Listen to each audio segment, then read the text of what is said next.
Hello, नमस्ते मैत्रिणींनो. माझं नाव पूनम. माझ्या चॅनलमध्ये मी तुमचं खूप खूप मनापासून स्वागत करते. तर आज आपण सातारी पद्धतीने धपाटे बनवणार आहोत, जे की चवीला खूप जबरदस्त असे लागतात, पण करायला तेवढे सोपे आणि कमी साहित्यात बनतात. तर चला रेसिपीला सुरुवात करूया. मी यासाठी सुरुवातीला तवा गरम करून यावर मिरची, लसूण, जिरे, थोडं तेल टाकून भाजून घेतले आहेत. मिरची ही छान अशी भाजून घ्यायची आहे आपल्याला. मिरची, लसूण भाजून घेतल्यामुळे धपाट्याला खूप छान चव येते. तुमच्याकडे मोठा खलबत्ता असेल तर तुम्ही खलबत्त्यामध्ये जाडसर असं वाटू शकता. पण माझ्याकडे सध्या आत्ता खलबत्ता अवेलेबल नाही, तर त्यामुळे मी मिक्सरमध्ये जाडसर याची भरड करून घेते. आता मी एका भांड्यामध्ये एक किसलेला कांदा घेतला आणि हिरव्या मिरचीची भरड केली ती यामध्ये टाकून घेऊ. आता मी जे पिठांचं प्रमाण सांगते ते अगदी बरोबर आहे. यामुळे तुमचे धपाटे अगदी मऊ आणि लुसलुशीत होणार आहेत. 2 माणसांसाठी हे प्रमाण अतिशय योग्य आहे. तर मी यामध्ये अर्धी वाटी बेसन पीठ घेतलेलं आहे, अर्धी वाटी तांदळाचं पीठ घेतलेलं आहे आणि जवळजवळ पाऊण वाटी मी यामध्ये गव्हाचं पीठ घेतलेलं आहे आणि त्यामध्ये बरोबर मी 1 वाटी ज्वारीचं पीठ घेतलेलं आहे. हे प्रमाण योग्य आहे. तुम्ही 2 व्यक्तींसाठी बरोबर यामध्ये धपाटे बनवू शकता. आता यामध्ये मी चवीनुसार मीठ आणि 1 छोटा चमचा हळदीचा टाकलेला आहे आणि ह्यामध्ये आपण थोडी बारीक चिरलेली कोथिंबीर टाकून घेऊया. मी हे पीठ मळण्यासाठी कोमट पाण्याचा वापर केलेला आहे. कोमट पाण्यामुळे काय होतं तर ही धपाटी अशी कडक बनत नाहीत, तर मऊ लुसलुशीत राहतात. बराच वेळ ते सकाळपासून संध्याकाळपर्यंत आहे तशीच राहतात. मी हे पीठ जास्त घट्ट असं मळलेलं नाही, तर जास्त सैलसुद्धा मळलेलं नाही. मीडियम कन्सिस्टन्सीचं हे पीठ आहे, तुम्ही बघू शकता. आता आपण हे पीठ असंच 10 मिनटे झाकून ठेवायचं आहे. आता मी इथे धपाटे थापण्यासाठी सुती रुमालाचा वापर केलेला आहे.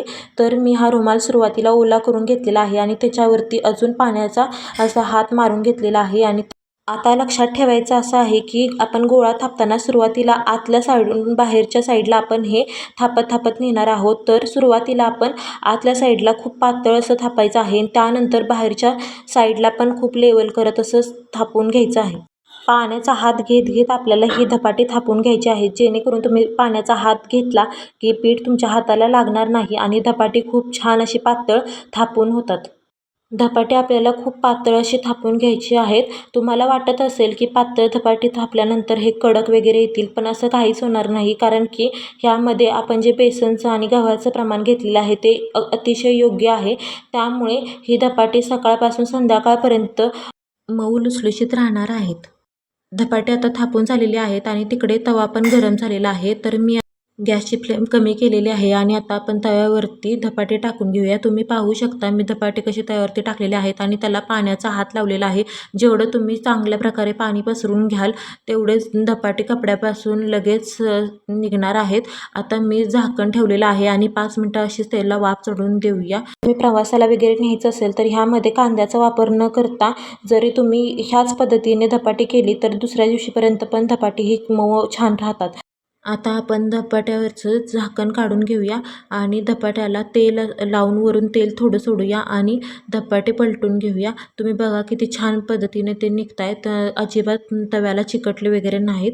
आता आपण दोन्ही साईडने खरपूस असं भाजून घेऊया. तुम्ही हे धपाटे दह्यासोबत, खरड्यासोबत किंवा चवळीची जी सुकी भाजी असते त्याच्यासोबत खाऊ शकता. खूप चवीला खूप छान लागतात. तुम्ही माझ्या सांगण्यावरून एकदा ट्राय करून बघा, तुम्ही ह्याची चव कधीच विसरणार नाही. चला तर आपले धपाटे रेडी आहेत.